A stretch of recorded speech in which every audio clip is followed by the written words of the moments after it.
Literary movements ये एक ऐसा टॉपिक है जहाँ से हर बार आपके एग्जाम में क्वेश्चंस पूछे ही पूछे जाते हैं।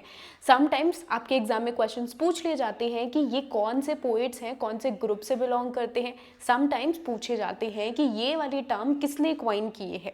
तो आज की इस क्लास के अंदर हम डिस्कस करने वाले हैं जितने भी लिटरेरी मूवमेंट्स हैं इंग्लिश लिटरेचर के अंदर, जो कि मोस्ट इंपॉर्टेंट और मोस्ट रिपीटेड मूवमेंट है आपके एग्जाम में जहाँ से क्वेश्चंस पूछे जाते हैं। तो उन सभी को बहुत ही अच्छे से डिस्कस करने वाले हैं। आई होप कि ये वीडियो आपके लिए बहुत ही बेनिफिशियल रहे। Hi everyone, welcome back to my channel. तो आज ही इस क्लास को हम फटाफट से स्टार्ट करते हैं। लिटरेरी मूवमेंट्स की बात करेंगे आज की इस क्लास में। स्टार्टिंग से कौन सी मतलब स्टार्टिंग फेज से एंड मॉडर्न एज तक कौन कौन सी हमें लिटरेरी मूवमेंट्स देखने के लिए मिलेगी, वो सारी मूवमेंट्स को आज की इस एक क्लास में हम फटाफट से डिस्कस करेंगे। तो चलिए फटाफट से अपनी क्लास को स्टार्ट करते हैं। और पहली मूवमेंट आपके सामने है यूनिवर्सिटी ऑफ विट्स। अच्छा, जिन स्टूडेंट्स ने ऑलरेडी ये कवर कर रखा है उनकी एक क्विकली रिवीजन भी हो जाएगी, तो सभी को ध्यान से करना है। ये सारे के सारे टॉपिक्स इंपॉर्टेंट है आपके एग्जाम पॉइंट ऑफ व्यू से। जब यूनिवर्सिटी ऑफ विट्स की बात कर रहे हैं तो मेक श्योर कि आपको याद रहे यूनिवर्सिटी ऑफ विट्स में कौन कौन से आ जाते हैं। तो हमारे यूनिवर्सिटी ऑफ विट जो कि हमारी हमें देखने के लिए मिलेगा यहाँ पर ग्रुप ऑफ ड्रामेटिस्ट हैं जो कि बड़ी बड़ी university, Oxford university and Cambridge university से इन्होंने अपनी स्कूलिंग कंप्लीट की थी। एंड ये ऐसे ड्रामेटिस्ट थे बिफोर शेक्सपियर जो कि ड्रामा में इन्होंने तहलका मचा दिया था। जैसे अगर हम बात करें क्रिस्टोफर मार्लो की जो वर्क हैं, doctor Faustus, Jewish of Malta, Tamburlaine, ऐसे वर्क क्रिस्टोफर मार्लो ने प्रोड्यूस किए थे जो कि बेस्ट ट्रेजेडी और बेस्ट वर्क में इंक्लूड किए जाते हैं। इसके अलावा ना सिर्फ क्रिस्टोफर मार्लो बल्कि अगर मैं बात करूं जॉन लिली, इन्होंने टर्म क्वाइन किया है यूफीजियम। आपका प्रीवियसली नेट में क्वेश्चन भी पूछा गया था कि who coined this term euphuism and plus में इसका मीनिंग क्या होता है, यूफीजियम का मतलब क्या है, ये नीचे कमेंट करके जरूर बताना। उसके बाद हम बात करते हैं रॉबर्ट ग्रीन, जिनको first critic of William Shakespeare consider किया जाता है। He said William Shakespeare N upstart crow, पहला पर्सन जिसने विलियम शेक्सपियर को ही इन्होंने क्रिटिसाइज किया था। इसके बाद हम बात करें थॉमस किड, इन्होंने ग्रेट वर्क लिखा था और हैमलेट और the Spanish tragedy. Thomas Nash जिन्होंने पहली पिकरस नोवेल लिखी थी, फर्स्ट पिकरस नोवेल का मतलब क्या होता है, एक ऐसा वर्क जहां पर एक एडवेंचरस जर्नी को पोर्ट्रे किया जाए, उसे हम पिकरस वर्क कहते हैं। The life of Jack Wilton, इन्होंने ये वर्क लिखा था, बायोग्राफिकल वर्क था और पहला पिकरस वर्क था जो कि थॉमस नैश ने लिखा था। तो आप देख सकते हो कि ये जो यूनिवर्सिटी विट्स ड्रामेटिस्ट थे ये इसलिए टक्कर दे रहे थे बिकॉज ये ऐसे वर्क्स, ऐसे स्टाइल ऑफ राइटिंग में लिख रहे थे जो कि अभी तक किसी ने भी नहीं लिखा था। सबसे इंपॉर्टेंट यूनिवर्सिटी ऑफ विट्स हम इन्हें कहते हैं, तो इन सभी के नाम आपको याद रखने हैं। इसके साथ ही यूनिवर्सिटी विट्स, इस टर्म को क्वाइन किसने किया था, तो हम देखेंगे कि इस टर्म को आगे चलकर एक स्कॉलर थे जिनका नाम था जॉर्ज संतबरी, इन्होंने इस टर्म को क्वाइन किया था। तो ये नेम मैं यहाँ पर मेंशन कर दे रही हूँ, आप सभी को इनका नेम याद रखना है क्योंकि ये प्रीवियस ईयर क्वेश्चन रहा है नेट के एग्जाम का। इन्होंने यूनिवर्सिटी विट्स इस टर्म को क्वाइन किया था ना। सिर्फ इतना ही नहीं, अभी हम एक एक चलकर देख लेते हैं कि यूनिवर्सिटी विट्स में इनके वर्क से मैं आपको बताती हूँ कैसे क्वेश्चंस पूछे जाते हैं, उनके अकॉर्डिंग आपको याद रखना है। जैसे कि अगर मैं जॉन लिली की बात करूं, जॉन लिली जो कि इनके टर्म से क्वेश्चन पूछा गया, यूफीजियम इन्होंने टर्म क्वाइन की है। यूफीजियम टर्म आपको याद रखना है, इस coin bye John lily and इस टर्म का मतलब क्या होता है ये नीचे आप सभी को कमेंट करके बताना है। इसके अलावा इनका एक और फेमस वर्क आता है जैसे वुमेन इन मून, ये इनका फेमस वर्क है। और आप इसके अलावा बाकी के अदर वर्क्स सिर्फ टाइटल पर्पस से आप याद रख सकते हो क्योंकि समटाइम्स टाइटल पर्पस से भी क्वेश्चंस पूछा जाता है। तो this one is also important, आपको ये याद रखना है। नेक्स्ट बात करते हैं हम जॉर्ज पिल की बात करते हैं। जॉर्ज पिल, इनका फेमस वर्क आ जाता है the life and death of Jack Straw. अच्छा, जैक स्ट्रॉ थे कौन, तो आप सभी को याद होगा कि 1381 में एक बहुत ही बड़ा रिवॉल्ट हुआ था जिसको हम पीजेंट रिवॉल्ट बोलते हैं। ये किसके अगेंस्ट हुआ था? डू रिमेंबर ये कि रिचर्ड सेकंड उस टाइम पर किंग थे इंग्लैंड के, इनके अगेंस्ट में ये रिवॉल्ट हुआ था। और जब ये रिवॉल्ट हुआ तो यहाँ पर जो लीडिंग कैरेक्टर थे, जो कि लीड कर रहे थे इस रिवॉल्ट को, वो कौन थे? यहाँ पर कौन थे लीडिंग कैरेक्टर? हमें देखने के लिए मिलेगा कि दो लीडिंग कैरेक्टर हमें देखने के लिए मिलेंगे। पहला हमें थॉमस वॉल्ट देखने के लिए मिलेंगे एंड उसके अलावा जैक स्ट्रॉ थी। ओके, तो ये दोनों ही लीडिंग कैरेक्टर आपको याद रखना है। यहाँ पर जैक स्ट्रॉ की जो लाइफ है, उनकी डेथ, और प्लस में जो ये रेवोल्यूशन का टाइम पीरियड था, इन सारी चीज़ों को इन्होंने अपने इस work the life and death of Jack Straw, इस वर्क के अंदर इन्होंने पोर्ट्रे किया है। तो कहीं ना कहीं ये वर्क इंपॉर्टेंट है, आप सभी को याद रखना है। इसके अलावा एक और इनका इंपॉर्टेंट वर्क आ जाता है द अरेंजमेंट ऑफ पेरिस। ये भी इनका वर्क है, प्रीवियस ईयर क्वेश्चन पूछा गया है। इसके अलावा ये अदर वर्क्स हैं जिनको आप टाइटल पर्पज से याद रख सकते हो। नेक्स्ट देखते हैं हम, नेक्स्ट आ जाते हैं रॉबर्ट ग्रीन। तो रॉबर्ट ग्रीन का तो मैंने आपको ऑलरेडी बता दिया कि इनको क्या बोला जाता है, फर्स्ट क्रिटिक ऑफ शेक्सपियर। पहले क्रिटिक हैं विलियम शेक्सपियर को, इनको कंसिडर किया जाता है। क्या बोला है इन्होंने? विलियम शेक्सपियर को अपस्टार्ट क्रो बोला है। ओके, तो अपस्टार्ट क्रो बोला है, ये आपको सिंपली याद रखना है, इंपॉर्टेंट है। क्वेश्चन प्रीवियसली नेट में भी, सेट में भी क्वेश्चन पूछा गया है। इनका फेमस वर्क अगर मैं बोलूँ तो इनका फेमस वर्क से तो अभी तक किसी भी ऐसा वर्क से क्वेश्चन नहीं पूछा गया है, लेकिन स्टिल आप इनके ये कुछ ऐसे वर्क्स हैं जिनको आप याद रख सकते हो। नेक्स्ट बात करते हैं हम थॉमस लॉज की। तो थॉमस लॉज का कौन सा फेमस वर्क है? इन्होंने एक वर्क लिखा था looking glass for London in England. ये सिंगल इन्होंने नहीं बल्कि Robert Greene and Thomas Lodge, इन दोनों ने इन अ कोलैबोरेशन लिखा था, तो ये आपको थोड़ा सा याद रखना है। और मार्गरेट ऑफ अमेरिका, ये इनका एक फेमस वर्क आ जाता है। The woods of civil war 1594, ये भी इनका वर्क है। तो टाइटल पर्पज से आप इनके इस वर्क को याद रख सकते हो। इनसे क्वेश्चंस अभी तक पूछे नहीं गए हैं, बट ऐसा नहीं है कि आगे नहीं पूछे जाएंगे, पूछे जा सकते हैं। नेक्स्ट आ जाते हैं थॉमस नैश। थॉमस नैश का एक फेमस वर्क आता है क्वीन ऑफ कार्थेज, और जो कि 1994, ये टाइटल है, पूरा फुल टाइटल है, ये पब्लिकेशन डेट नहीं है, ये टाइटल है, जो कि क्रिस्टोफर मार्लो और इन्होंने साथ में मिलकर लिखा था। तो ये आपको याद रखना है थॉमस नैश का वर्क। इसके अलावा जैसे कि मैंने आपको बताया कि थॉमस नैश ने पहली फर्स्ट पिकरस वर्क लिखा था, जिसका मैंने आपको दूसरा टाइटल बताया है, the life of Jack Wilton.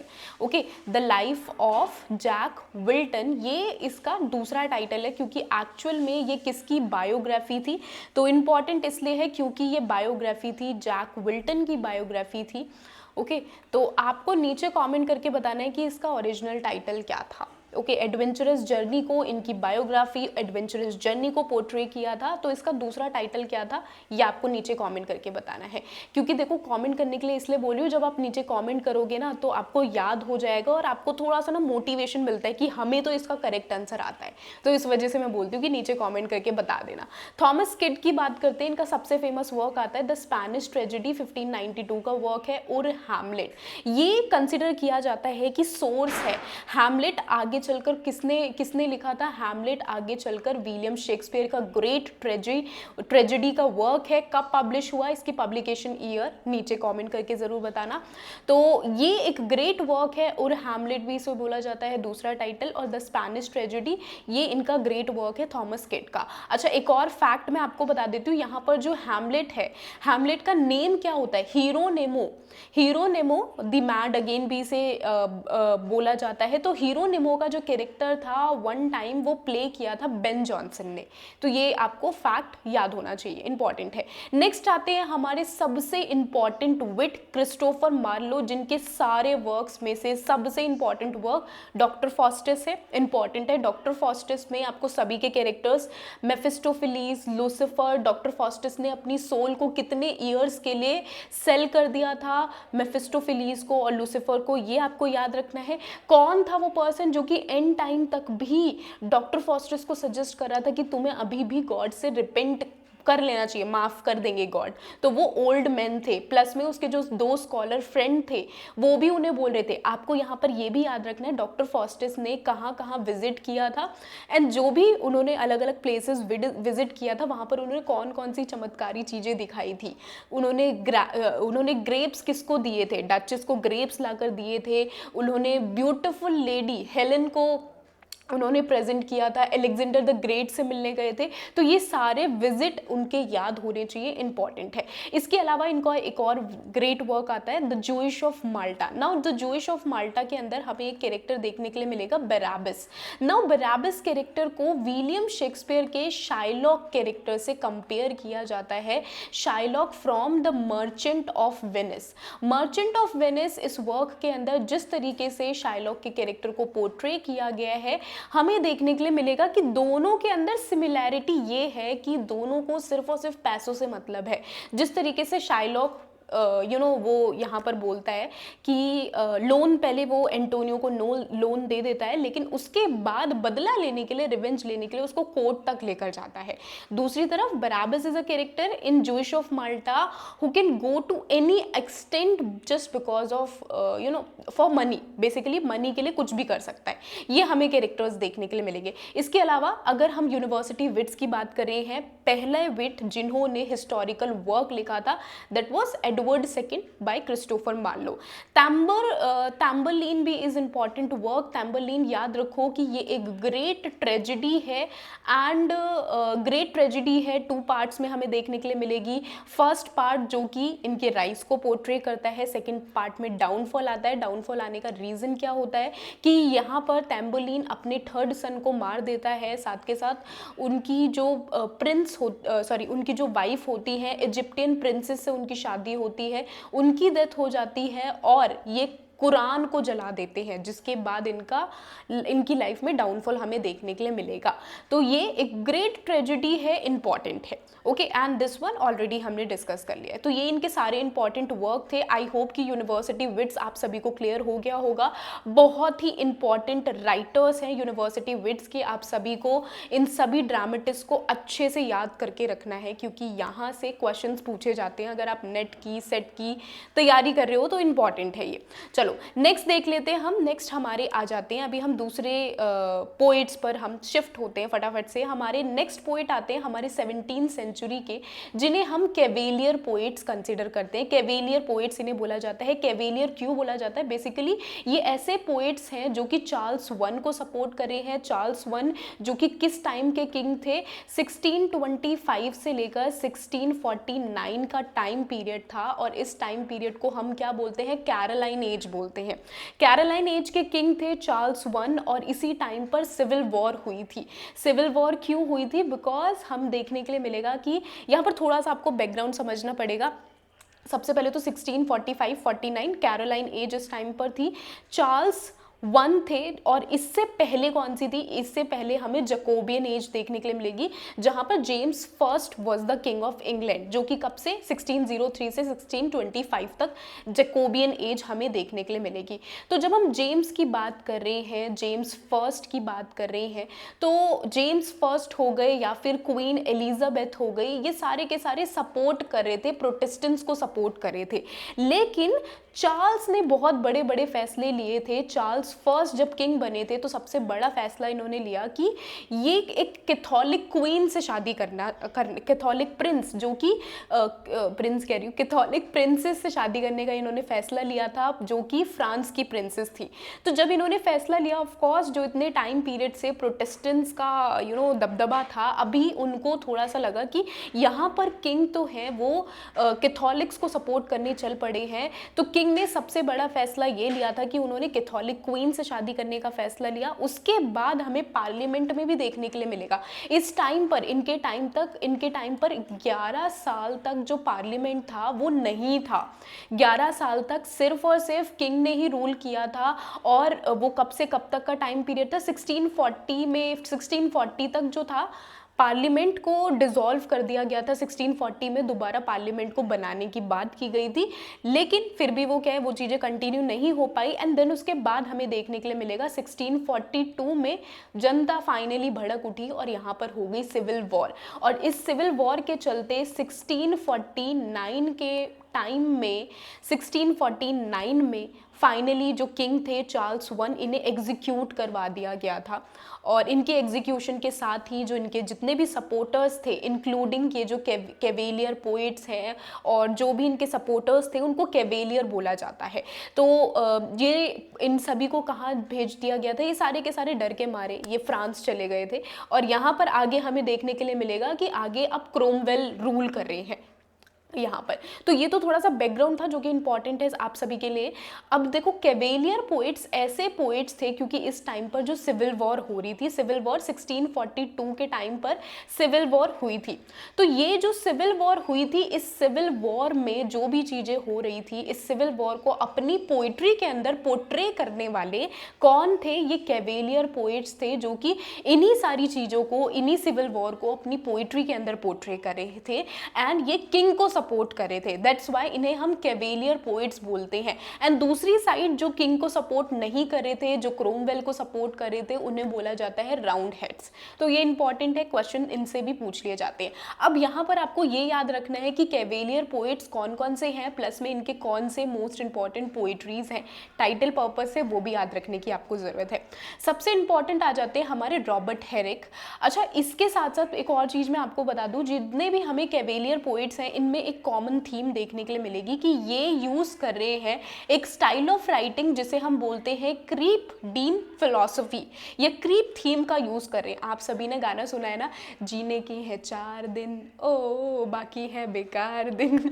तो यही गाना है हमारा, ये सिंपल सी फिलॉसफी। ये फिलॉसफी ये कहती है seize the day. Seize the day यानी आज का दिन है तो जी भर के जी लो। ओके, 4 दिन भी नहीं है आपके पास, सिर्फ जीने के एक ही दिन है। जैसे कि हमारे यहाँ पर फेमस पोइट्री आती है, इस फेमस पोइट्री को जरा एक बार पढ़ते हैं, देखते हैं। गैदर ये रोज birds while ye may, old time is still a flying and this same flower that smiles today tomorrow will be dying. ये जो आज एक फ्लावर, आपने देखा होगा कि जो फूल होते हैं, फ्लावर होते हैं, भले आप तोड़ो ना, एक दिन 2 दिन सेम रहेंगे, लेकिन तीसरे दिन खुद ही वो मुरझा मुरझा कर थोड़े से ब्लैकिश ब्राउनिश वो खुद ही टूट जाते हैं। तो this is called carpe diem philosophy. और ये हमें बता रही है कि हमारी जो यूथ है, हमें आज का जो टाइम है उसे इंजॉय करना चाहिए, रेदर कि अरे यार क्या होगा क्या नहीं होगा, कल को क्या करें बैठकर। तो ये सारी चीज़ें नहीं होनी चाहिए। इस टाइम को आराम से जियो, इंजॉय करो। यहाँ पर इस चीज़ की बात की गई है। ओके, तो ये इनका फेमस वर्क है, इनका फेमस कलेक्शन ऑफ वर्क आपको याद रखना है, इंपॉर्टेंट है। ओके, तो लेट मी चेंज, हाँ, तो आपको याद रखना है, इंपॉर्टेंट है दिस वन। 1648 का वर्क आ जाता है, to the virgins to make much of time. ये इनका एक और इंपॉर्टेंट वर्क है। तो ये 2 वर्क्स आपको यहाँ पर याद रखने हैं, सिंपल। नेक्स्ट पोइट की बात करते हैं, तो नेक्स्ट पोइट आ जाते हैं सर जॉन सकलिंग। और इनसे क्वेश्चंस वैसे पूछे नहीं गए हैं, बट आपको सिर्फ और सिर्फ टाइटल पर्पज से इनके 2 वर्क्स आप याद रख सकते हो, that's it. 2 works, the constant lover, why so pale and wan fond lover. ये 2 वर्क्स ऐसे हैं जो कि आप सिंपली याद रख सकते हो। ओके, इसके अलावा नेक्स्ट आ जाते हैं हमारे रिचर्ड लवलेस। नाउ ये इंपॉर्टेंट है, एंड रिचर्ड लवलेस ने अपने लवर, अपने बिलवड को लिखते हुए इन्होंने 2 फेमस पोएम्स लिखी हैं। सबसे पहले टू अथीना फ्रॉम प्रिजन। तो जब ये सिविल वॉर में, ये बेसिकली ऐसे कैवेलियर पोइट्स ऐसे पोइट्स थे जो कि सिविल वॉर में भी पार्टिसिपेट कर रहे थे और साथ के साथ ये पोइट्री भी लिख रहे थे, लेकिन ये सिर्फ और सिर्फ पोइट्री लिखने में ही बेहतर थे, सिविल वॉर में मारधार करने में इतने बेहतर नहीं थे। तो इनका पहला वर्क हमें देखने के लिए मिलेगा जो कि इन्होंने अपने बिलवड को बताते हुए, बिलवड के लिए इन्होंने लिखा है टू अथीना फ्रॉम प्रिजन। सबसे पहले इन्होंने ये वाला लिखा था to Lucasta going to the wars, जब ये वॉर पर जा रहे थे और वहाँ पर वॉर में इनको इन प्रिजन कर लिया गया था, तभी इन्होंने ये सेकंड पोएम लिखी थी अपने बिलवड के लिए। तो ये दोनों पोएम इंपॉर्टेंट है, आपको टाइटल पर्पज से याद रखनी है, और चाहे तो आप ये थोड़ा सा लाइनिंग्स आप याद रख सकते हो, बट हाँ, ये दोनों पोएम इंपॉर्टेंट है, याद रखना किसने लिखी थी। इसके अलावा एक और आ जाते हैं थॉमस क्रू। इनका फेमस वर्क आ जाता है, वैसे तो इनका कोई वर्क नहीं है फेमस की, बहुत फेमस है, आपको इन डिटेल में पढ़ना है, टाइटल पर्पज से याद रखो।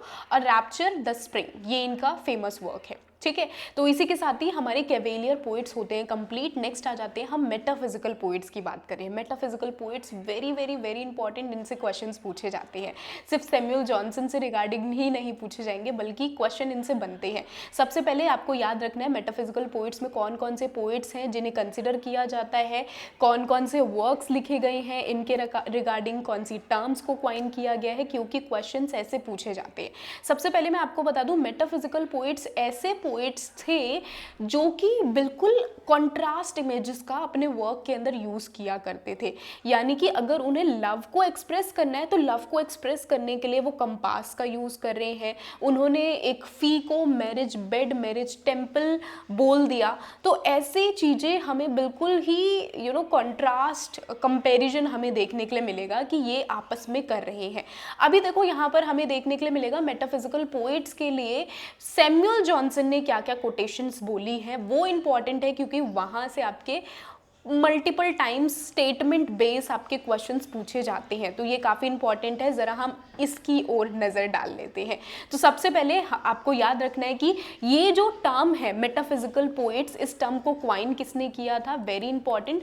तो इस टर्म को क्वाइन करने वाले तो थे हमारे विलियम ड्रमंड। इन्होंने इस टर्म को क्वाइन किया था, बट मेटाफिजिकल पोइट्स यूज़ किसने किया था, फर्स्ट टाइम यूज़ किया था जॉन ड्राइडन ने। लेकिन इन्हीं पोइट्स को जैसे कि जॉन डन हो गए, एंड्रियो मार्वल हो गए, इन्हीं पोइट्स को एसोसिएट करते हुए first time used by Samuel Johnson life of Cowley, इस वर्क के अंदर इन्होंने पहली बार यूज़ किया था। अब ये वर्क कब पब्लिश हुआ था ये आपको नीचे कमेंट करके बताना है। ओके, तो इस वर्क के अंदर यूज़ किया था। अब ये भी देख लो कि इन्होंने क्या कहते हुए यूज़ किया था। सबसे पहले इन्होंने बोला metaphysical poets were mostly scholars, ये जो जितने भी पोइट्स हैं mostly scholars, so they believed in showing off the learning and this is called एक सेकेंड, हाँ, तो दैट इज कॉल्ड पेडेंट्री। अच्छा, यहाँ पर इन्होंने क्या बोला है, मतलब बेसिकली बोलने की क्या कोशिश की गई है, सबसे पहले ये समझते हैं हम। ओके, तो पेडेंट्री का मतलब क्या होता है, इसका मतलब होता है कि यानी कि हमारे पास बहुत सारी नॉलेज है और मैं अपनी नॉलेज को शो ऑफ कर रही हूँ, तो उसे बोला जाता है। तो यानी कि इन्होंने बोला कि ये सारे के सारे स्कॉलर्स हैं और तभी ये अपनी पोइट्रीज के ज़रिए ये कहीं ना कहीं शो ऑफ करने की कोशिश कर रहे हैं, ये शो ऑफ करते हैं सारे के सारे। तो इस तरीके का इनका था कि ये सारे पोइट्स ऐसे पोइट्स हैं जिन्हें नॉलेज तो है लेकिन अपनी नॉलेज को वो शो ऑफ करने के लिए यूज़ कर रहे हैं। And they use high level of wit in their poetry, high level wit का यूज़ कर रहे हैं, हाई लेवल ऑफ फीचर्स का यूज़ कर रहे हैं, जहाँ पर ये बोलते हैं फार फिच्ड इमेजेस का यूज़ कर रहे हैं, अनकॉमन आइडियाज़ का यूज़ कर रहे हैं। अनकॉमन आइडियाज़ यानी कि लव को, जैसे मैंने बोला कि लव को कंपेयर भी किससे कर रहे हैं, कंपास से कंपेयर कर रहे हैं। तो जिसकी वजह से यहाँ पर इन्होंने सैमुअल जॉनसन ने इनकी तारीफ करते हुए नहीं, इन्हें प्रेस करते हुए नहीं, बल्कि एज अ डेरोग्रेटरी टर्म की तरह मेटाफिजिकल पोएट्स को एसोसिएट किया था इन्होंने। ओके, ये सारे थॉट्स, यहाँ पर सारी स्टेटमेंट्स आपको याद रखनी इंपॉर्टेंट है। Their thoughts were new but not natural, नए तो है लेकिन नेचुरल नहीं है। Their poetry is lined with excessive knowledge because they are scholar, तो वो शो ऑफ कर रहे हैं। हाँ, तो ये इनके क्या है, सैमुअल जॉनसन के ये मानने थे, हमें ये देखने के लिए मिलेगा। अब जरा और भी यहाँ पर जान लेते हैं चीज़ें, मेटाफिजिकल पोइट्स आखिर कौन कौन है, उनके कौन कौन से इंपॉर्टेंट वर्क्स हैं, ये जान लेते हैं हम। ओके, तो देखो मेटाफिजिकल पोइट्स में सबसे पहले आ जाते हैं, फर्स्ट नंबर पर हमारे आ जाते हैं जॉन डन। जॉन डन हमारे सबसे इंपॉर्टेंट पोइट हैं मेटाफिजिकल पोइट से, और इनसे क्वेश्चंस भी पूछे जाते हैं। तो जॉन डन को थोड़ा सा फोकस करने की आपको ज़रूरत है। इनका कौन कौन सा फेमस वर्क है, द फी इनका फेमस वर्क है। जैसे मैंने आपको बताया कि ये इस वर्क के अंदर बोल रहे हैं, जैसे कि यहाँ पर मैंने उसका कोटेशन भी मेंशन किया है, आप यहाँ पर देख सकते हो, it sucked me first now sucked thee and in this flea our two bloods mingled be. यहाँ पर बोल रहे हैं इस फी ने सबसे पहले मेरा ब्लड सक किया, देन मेरे बिलावेड का ब्लड सक किया, नाउ हम दोनों का ही ब्लड मिंगल हो चुका है उसके स्टमक में, and now flea is become our marriage bed और मैरिज टेम्पल जो है वो फी बन गई है। तो ये आप देख सकते हो कि जो एक इमॉर्टल लव है उसको कितने यूनिक वे में इन्होंने एक्सप्रेस किया है अपने इस वर्क के अंदर। तो ये इनका एक फेमस पोएम भी है। इसके अलावा भी इनके और भी अदर वर्क्स हैं, जैसे दैट बी नॉट प्राउड, ये भी इनका वर्क है। अ वैलिडिक्शन भी इनका फेमस वर्क है, जहाँ पर ये यूज़ कर रहे हैं कंपास को। ओके, कंपास को एज अ शिफ्ट लव की तरह, यानी कि हमारा जो लव है वो अनचेंजेबल लव है, वो कितना भी हम कितने भी दूर हो जाए लेकिन स्टिल हमारा जो लव है वो कॉन्स्टेंटली सेम रहेगा, जस्ट लाइक अ कंपास। तो ये हमें देखने के लिए मिलेगा। अ वैलिडिक्शन भी इनका फेमस वर्क है, फेमस पोएम है। और इन्होंने अपने वर्क्स के अंदर, अपनी पोएम्स के अंदर कुछ इसी तरीके के कॉन्ट्रास्ट इमेजेस का यूज़ किया है, विच इज़ कहीं ना कहीं इम्पॉर्टेंट, क्योंकि आपके एग्जाम में पूछा जाता है। जॉन डन सबसे इम्पॉर्टेंट है, सारे मेटाफिजिकल पोइट्स में से इनकी पोइट्री से क्वोटेशंस पूछे जाते हैं, तो ये मैं आपको बता देती हूँ। ओके, तो नेक्स्ट आ जाते हैं एंड्रयू मार्वल। एंड्रयू मार्वल का सबसे फेमस वर्क आता है टू हीज कोजी मिस्ट्रेस, जहाँ पर ये बोलते हैं, स्पीकर अपने बिलवड से बोलता है to make love as soon as possible, because death आ सकती है और डेथ की वजह से दोनों अपार्ट हो सकते हैं। द गार्डन इनका एक ऐसा वर्क है जहाँ पर ये अपने सॉर्ट ऑफ हम कह सकते हैं अपने शांति में बैठकर, नेचर सॉर्ट ऑफ लव है, नेचर काइंड ऑफ वर्क है इनका। तो एक पीस नेचर वर्क है इनका द गार्डन, और गार्डन सिर्फ टाइटल पर्पस से इम्पॉर्टेंट है। और इसके अलावा हम देखेंगे कि जैसे मैंने अभी आपको बताया कॉमनवेल्थ पीरियड, क्रोमवेल जो थे वो कॉमनवेल्थ पीरियड के टाइम पर ही थे। तो ये एंड्रयू मार्वल कैवेलियर पोइट के बाद ये एक ऐसे पोइट थे जो कि क्लासिक एग्जाम्पल्स का यूज़ करते थे अपनी पोइट्री के अंदर। ओके, क्रीप डीम फिलॉसफी का यूज़ करते थे। ये आइडिया किसने क्वाइन किया था? ये आइडिया एक्चुअल में होरास से आता है। होरास अपनी पोइट्री के अंदर यूज़ किया करते थे। ओके, तो ये हमें यहाँ पर देखने के लिए मिलेगा। इनके वर्क्स टाइटल पर्पस से इंपॉर्टेंट है। साथ में ये भी याद रख सकते हो कि ये एक ऐसे पोइट थे जो कि क्रोमवेल को सपोर्ट कर रहे थे, कॉमनवेल्थ में क्रोमवेल को सपोर्ट कर रहे थे। ओके, नेक्स्ट आ जाते हैं हमारे हेनरी वेगम, जिनका फेमस वर्क जाता है द रिट्रीट। द रिट्रीट इनका एक ऐसा वर्क है जहां पर इन्होंने इनोसेंट फेज को अपने याद किया है, और उस इनोसेंट फेज, चाइल्डहुड फेज की यहाँ पर बात कर रही है। ओके, तो ये एक टाइटल पर्पस से इंपॉर्टेंट है, आप यहाँ पर याद रख सकते हो। इसके अलावा जॉर्ज हबर्ट भी आते हैं, इनका फेमस वर्क ईस्टर लव इनका फेमस वर्क है, एंड दी अल्तर इनका फेमस वर्क है। टाइटल पर्पस से याद रखना है। डू रिमेंबर इनके वर्क के अंदर हमें एक क्विज देखने के लिए मिलेगी, गॉड और इनके बीच में एक क्विज चल रही है। ओके, तो इनके वर्क हमें थोड़े से रिलीजियस, थोड़े से स्पिरिचुअल लव पोइट्री हमें देखने के लिए मिलेगी। तो ये सारे थे। इसके अलावा रिचर्ड क्रैशो आ जाते हैं, जिनका फेमस वर्क आपको सिर्फ टाइटल पर्पस से याद रखने की ज़रूरत है, द फ्लाइंग हार्ट और द वीपर, इनके ये दो वर्क हैं। ओके, तो आई होप कि आपको समझ में आ गया होगा मेटाफिजिकल पोइट सैमुअल जॉनसन ने क्या बोला, ये सारी चीज़ें आपको क्लियर हो गई होगी। नाउ वेरी इंपॉर्टेंट, जब हम बात करें इन सारी चीज़ों की तो हम कैसे ना बात करें हमारे इंपॉर्टेंट। जब देखो सैमुअल जॉनसन ने मेटाफिजिकल पोइट्स की बात की, और इसके साथ ही ये बात जो है इसी टाइम पर ख़त्म हो गई। सैमुअल जॉनसन ने जब बात की 18th सेंचुरी में, देन उसके बाद दोबारा आते हैं 20th सेंचुरी की बात करते हैं, और 20th सेंचुरी में एक फेमस एसे लिखा। किसने लिखा भाई फेमस एसे? मेटाफिजिकल पोइट्स, ये फेमस एसे लिखा by metaphysical poets. Okay, metaphysical poets famous essay लिखा बाय T.S. एलियट। और यहाँ पर finally first time T.S. Elliott ने इन पोइट्स को प्रेज किया कि ये एक ऐसे पोइट्स हैं जिनकी पोइट्री के अंदर, जिनके वर्क्स के अंदर हमें थॉट्स और जो इनकी इमेजिनेशन है, इनके थॉट्स और जो इनकी फीलिंग्स हैं ये साथ में है।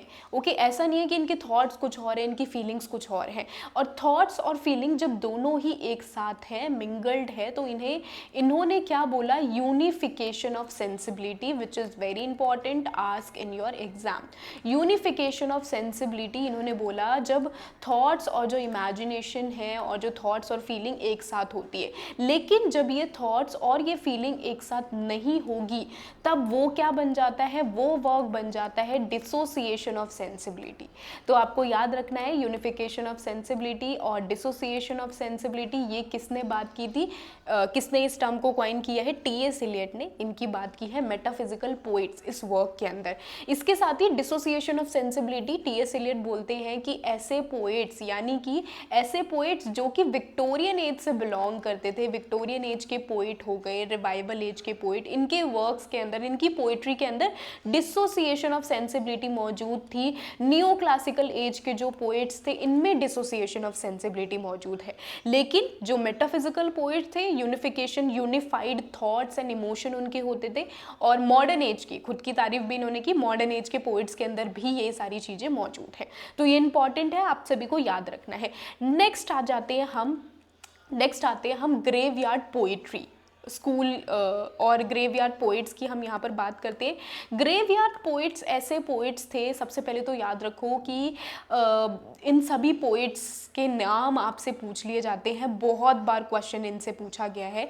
सिर्फ आपको बताना होता है कि which one is graveyard poet, ये आपसे पूछ लिया जाता है। तो इन सभी के नाम आपको याद रखने, इंपॉर्टेंट कौन से हैं, जैसे कि हमारे गोल्डस्मिथ हैं, ये इंपॉर्टेंट है। गोल्डस्मिथ के अलावा एडवर्ड यंग, जिन्हें कंसिडर किया जाता है कि पहले रोमांटिक पोइट भी इन्हें कंसिडर किया जाता है। और जॉन कीट्स इंपॉर्टेंट है, थॉमस ग्रे इज इंपॉर्टेंट। हाँ, तो ये 3-4 है जिनके वर्क्स आपको पढ़ने की ज़रूरत है। तो वो जॉन कीट्स हैं और ग्रे हैं और गोल्डस्मिथ है। इन तीनों के वर्क्स आपको पढ़ने की ज़रूरत है। बाकी के सिर्फ और सिर्फ आप टाइटल, मतलब कि इनके नाम आप याद रख सकते हो कि ये ग्रेवयार्ड पोइट्री से एसोसिएटेड है। ग्रेवयार्ड पोइट्री एक ऐसा हमें देखने के लिए मिलेगा जब 17-18 सेंचुरी के टाइम पर इंडस्ट्रियलाइजेशन हो रहा था। तो एक शिफ्ट हमें देखने के लिए मिलेगा, कंट्री साइड से सारे के सारे शिफ्ट हो रहे थे सिटी एरिया में। तो उसी टाइम पर ये ग्रेवयार्ड पोइट्स, जो कि अपनी पोइट्री के अंदर एक आइसोलेशन, एक ग्रेव थीम को और एक डेथ, जो हॉरर, डेथ, इन सारी चीज़ों को अपने वर्क्स के अंदर रिफ्लेक्ट कर रहे थे। सो दैट्स वाई इनको ग्रेवयार्ड पोइट्स बोला जाता है। ओके, एडवर्ड यंग, इनके कौन कौन से वर्क्स हैं वो मैं आपको बता देती हूँ। नाइट थॉट्स इनका एक फेमस वर्क है। वैसे इन डिटेल में आपको पढ़ने की ज़रूरत नहीं है, इनको सिर्फ टाइटल पर्पज से याद रखो। Thomas Gray is important, Thomas Gray को तो यार पढ़ना ही है। Elegy written in country churchyard 1751 का ग्रेट वर्क है, जहाँ पर इन्होंने एक्चुअल में death of the country, the deserted village, ये भी एक फेमस वर्क है। किस तरीके से जो कंट्री है यहाँ पर जो लाइफ है वो ख़त्म हो रही है because of industrialization, great example है, इस वर्क के अंदर पोर्ट्रे किया गया है। नेक्स्ट आ जाते हैं हमारा द सीजन्स, जेम्स थॉम्सन ने लिखा था। गोल्डस्मिथ इज इंपॉर्टेंट, गोल्डस्मिथ का फेमस वर्क आता है द विकर ऑफ वेकफील्ड, 1766 का वर्क है। इस वर्क के अंदर डॉक्टर चार्ल्स प्राइमरोज, इनकी फैमिली के फैमिली की लाइफ को पोर्ट्रे किया गया है। किस तरीके से इनकी फैमिली के अंदर मिसफॉर्चून होने की वजह से फाइनेंशियल क्राइसिस से सफ़र करना पड़ता है। तो ये एक इंपॉर्टेंट वर्क है, इंपॉर्टेंट नोवेल है, आप सभी को पढ़ना होगा, इंपॉर्टेंट है। इसके अलावा गोल्डस्मिथ का एक और वर्क आता है द डेजर्टेड विलेज। तो इस वर्क के अंदर ये जो इनका पोएम है 1770 का पोएम है, इस वर्क के अंदर एक्चुअल में इन्होंने एक मेलनकली टोन के अंदर, एक सैड टोन के अंदर पोर्ट्रे किया है कि बिकॉज ऑफ इंडस्ट्रियलाइजेशन जो विलेज है वो अभी डेजर्ट बन रहे हैं, यानी खाली हो रहे हैं, क्योंकि हर कोई अपनी लाइफ को अपडेट करने के लिए, अपग्रेड करने के लिए हर कोई सिटी एरिया में शिफ्ट हो रहा है, हर कोई अब एम्प्लॉयमेंट के ऊपर भाग रहा है, हर किसी को जॉब चाहिए, कोई भी फार्मिंग नहीं करना चाहता। तो ये चीज़ इन्होंने इस वर्क के अंदर पोर्ट्रे की है। इसके अलावा इनका एक और वर्क आता है famous, she stoops to conquer, 1773 का वर्क है, इंपॉर्टेंट वर्क है। यहाँ पर चार्ल्स मार्लो एक ऐसा कैरेक्टर है जो कि जब वो अपने लोअर क्लास के लोगों को देखता है तब उसे बड़ा कॉन्फिडेंस फील होता है, लेकिन अगर कोई सामने पर्सन बिल्कुल वेल है, बहुत ही अच्छे से वेल सेटल है, वेल तैयार हो रखा है अच्छे से, तो उसे थोड़ा सा हिचकिचाहट होती है। तो ये हमें यहाँ पर देखने के लिए मिलेगा। इसके साथ ही हमारे लिए इंपॉर्टेंट वर्क है she stoops to conquer, important work है। यहाँ पर मेन लेडी का कैरेक्टर कौन था, शी किसके लिए यूज़ किया गया है, ये आपको नीचे कॉमेंट करके बताना है। तो इसी के साथ ही ये थे हमारे ग्रेवयार्ड पोइट्स थे ये। आई होप कि आप सभी को क्लियर हो गया होगा। अभी हम आगे बढ़ते हैं और आगे हम देखते हैं यहाँ पर वॉर पोइट्स की बात करते हैं कि आखिर कौन कौन से ऐसे पोइट्स हैं जो कि जिनको हम वॉर पोइट्स या वॉर पोइट्री से हम इनको एसोसिएट करके हम पढ़ते हैं। ये ऐसे पोइट्स थे बेसिकली जिनकी पोइट्री और जो कि वर्क लिख रहे थे, अपने कौन से टाइम पर वर्क लिख रहे थे, वर्ल्ड वॉर को अपने वर्क के अंदर पोर्ट्रे कर रहे थे। वर्ल्ड वॉर 1 हो गया या वर्ल्ड वॉर 2 हो गया, अपनी पोइट्री के अंदर इन्हें पोर्ट्रे कर रहे थे, उन्हें हम वॉर पोइट्स बोलते हैं। इनसे बहुत बार प्रीवियस ईयर क्वेश्चंस पूछे जा चुके हैं कि कौन सी पोएम किसने लिखी है। अभी रिसेंटली जेके सेट में भी इनसे क्वेश्चन पूछा गया था और साथ के साथ प्रीवियस ईयर क्वेश्चन भी पूछा गया था कि स्ट्रेंज मीटिंग किसने वर्क लिखा था और कौन से ऐसे पोइट्स हैं जिनको वॉर पोइट्स कंसिडर किया जाता है। ऐसे क्वेश्चंस बनते हैं तो इंपॉर्टेंट है। अभी हम देखते हैं कौन कौन से पोइट्स हैं जिनको हम वॉर पोइट्स बोलते हैं। सबसे पहले आ जाते हैं विल्फ्रीड ओवन। तो इनका फेमस वर्क कौन सा है? सबसे पहले तो हम देखेंगे कि एंथम फॉर डूम्ड यूथ इनका वर्क है। स्ट्रेंज मीटिंग अभी 2025 में ही क्वेश्चन पूछा गया है और ये क्वेश्चन था आई थिंक जेके सेट में क्वेश्चन था या फिर गुजरात सेट में, बट हाँ किसी ना किसी सेट में ये अभी 2025 का ही क्वेश्चन था क्योंकि मैंने सॉल्व किया था तो वहाँ पर क्वेश्चन पूछा गया था कि स्ट्रेंज मीटिंग ये किसका फेमस वर्क है। Strange meeting is a famous work जहाँ पर दो सोल्जर्स जो अलग अलग कंट्रीज से मिल रहे हैं वो आफ्टर डेथ वो मिलते हैं और कहीं ना कहीं वो क्वेश्चन उठाते हैं, ह्यूमैनिटी के ऊपर क्वेश्चन उठाते हैं कि हमने वॉर तो कर ली, लड़ाई दंगा तो कर लिया, लेकिन अब क्या, अब क्या तो ये चीज़ हमें यहाँ पर देखने के लिए मिलेगा। इनका एक और फेमस वर्क आ जाता है डल्से एट डिकोरम। ये इन्होंने ये जो वर्क है इस वर्क के अंदर इन्होंने एक चीज़ जो एक जो एक हमें देखने के लिए मिलेगा पेट्रियाटिक आइडिया जो रहता है उसको इन्होंने यहाँ पर थोड़ा सा चैलेंज किया है। बिकॉज ये कहते हैं यहाँ पर स्वीट एंड मैं थोड़ा सा side sweet and honourable to death to die for one's country exposing the grim reality of death in war. यानी कि जिस तरीके से बोला जाता है ना कि अरे तुम जवान हो, तुम्हें अपनी कंट्री के लिए तुमने जान दे दी अपनी, तो यानी you are doing a good thing और बड़ा ऑनर वाला काम तुम कर रहे हो। तो उसी चीज़ों के लिए ये सवाल उठा रहे हैं कि इज़ दैट ट्रू कि हम किसी और की लाइफ ले रहे हैं, या इज़ दैट ट्रू कि हम विदाउट एनी रीज़न हम अपनी जान दे रहे हैं कंट्री के लिए।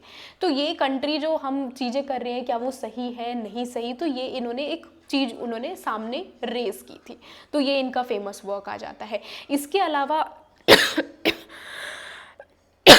सॉरी कुछ ज़्यादा स्पीड में बोल रही हूँ मैं। तो इसके अलावा नेक्स्ट वॉर पोइट आपको याद रखने हैं, सेसॉन हमारे नेक्स्ट वॉर पोइट आ जाते हैं। और इनके कौन से वर्क्स हैं? वैसे तो इनके वर्क्स आपको याद रखने हैं सिर्फ टाइटल पर्पस से। ग्लोरी ऑफ वुमेन इनका वर्क आ जाता है। सुसाइड इन दी ट्रेचेस एक्चुअली में होता क्या है, आप लोगों ने देखा होगा किस तरीके से जब दो देशों के बीच में जब लड़ाई की जाती है, आपने बॉर्डर मूवी में देखा होगा कि जो रेत होते हैं वहाँ पर क्या है थोड़े थोड़े से ऐसे थोड़े से स्पेस बना दिया जाता है ज़मीन के अंदर और यहाँ पर खड़े होकर पर्सन यहाँ पर बंदूक चलाते हैं, है ना। इस तरीके से जो गड्ढे बना दिए जाते हैं उन्हें बोला जाता है ट्रेचेस। तो ये इन्होंने अपने वर्क के अंदर वहाँ पर किस तरीके से लोग सफ़र करते हैं ये इन्होंने इस वर्क के अंदर, इस पोएम के अंदर पोर्ट्रे किया था। ये भी इंपॉर्टेंट है, टाइटल पर्पस से आपको याद रखना है। रूपर्ट रोक इज़ इम्पॉर्टेंट। द सोल्जर इनका वर्क था, पीस था, द डेथ था, ये इनके सारे के सारे फेमस वर्क थे। फेमस कोटेशन भी आ जाती है, तो आपको ये याद रखना है। तो if I should die think only this of me that there some corner of a foreign field that is for ever England. यानी इन्होंने बोला कि अगर मैं मर जाता हूँ अपनी कंट्री को सर्व करते करते, तो जहाँ पर जिस भी प्लेस में मैं मरूंगा वो जहाँ पर मुझे ग्रेव डिग किया जाएगा, जहाँ पर मेरी ग्रेव को, वो प्लेस फॉर एवर इंग्लैंड बन जाएगा। तो एक थोड़ा सा पेट्रियार्कल आइडिया और ये हमें यहाँ पर सेंटिमेंट हमें यहाँ पर देखने के लिए मिलेंगे। नेक्स्ट आ जाते हैं हमारे रोजनबर्ग। तो आइजैक रोजनबर्ग इनका famous work break of day in the trenches के अंदर इन्होंने जो चीज़ें थी उनको एक्सप्लेन किया था। डेथ मीन्स डंप और लूज हंटिंग। ये इनके 3 फेमस वर्क थे, तो ये आपको याद रखने ओनली टाइटल पर्पज से। No need to read in depth, because अगर आपके पास टाइम है तो चले जाओ इन डेप्थ, बाकी आपको इन डेप्थ में पढ़ने की ज़रूरत नहीं है। लेक पोइट्स की बात करते हैं। लेक पोइट्स ऐसे पोइट्स थे जो कि लेक साइड में ये लिखा करते थे, उनको हम लेक पोइट्स बोलते हैं। तो जैसे कि हमारे यहाँ पर आ जाते हैं वर्ड्सवर्थ है। ओके, कौन कौन से लेक पोइट्स हैं ये आप यहाँ पर देख सकते हो, कौन कौन से लेक पोइट्स हैं। जैसे कि वर्ड्सवर्थ की बात कर सकते हैं हम, सैमुअल टेलर कॉलरिज की बात कर सकते हैं, तो ये दोनों हमारे लेक पोइट्स आते हैं। रॉबर्ट साउदे हैं। इसके साथ साथ यहाँ पर जितने भी मेंशन है आपको याद रखने हैं। तो वो डोरोथी वर्ड्सवर्थ, जो कि वर्ड्सवर्थ की सिस्टर का नेम था, चार्ल्स लैम, मैरी लैम थे, ये दोनों ब्रदर सिस्टर थे, एंड दोनों ये नॉन फिक्शन वर्क के लिए फेमस थे, not fictional work, non fiction work के लिए फेमस थे। तो ये आपको थॉमस डिक्विंसी, जो कि अगेन एसेज के लिए अपने फेमस हैं, तो ये आपको याद रखने इंपॉर्टेंट है। ओके, इनकी चीज़ें आपको याद रखनी कि ये सारे के सारे हमारे लेक पोइट्स ऐसे पोइट्स थे जो कि रोमांटिक पोइट्स थे, और ये नेचुरल ब्यूटी को अपने वर्क के अंदर पोर्ट्रे कर रहे थे, तो इस वजह से इन्हें लेक पोइट्स कंसिडर किया जाता है। अब जरा हम बात कर लेते हैं यहाँ पर लेक पोइट्स में सबसे इंपॉर्टेंट कौन है। ऑफ कोर्स वर्ड्सवर्थ सबसे इंपॉर्टेंट है, इनका प्रीफेस ऑफ लिरिकल बैलेड सबसे इंपॉर्टेंट है।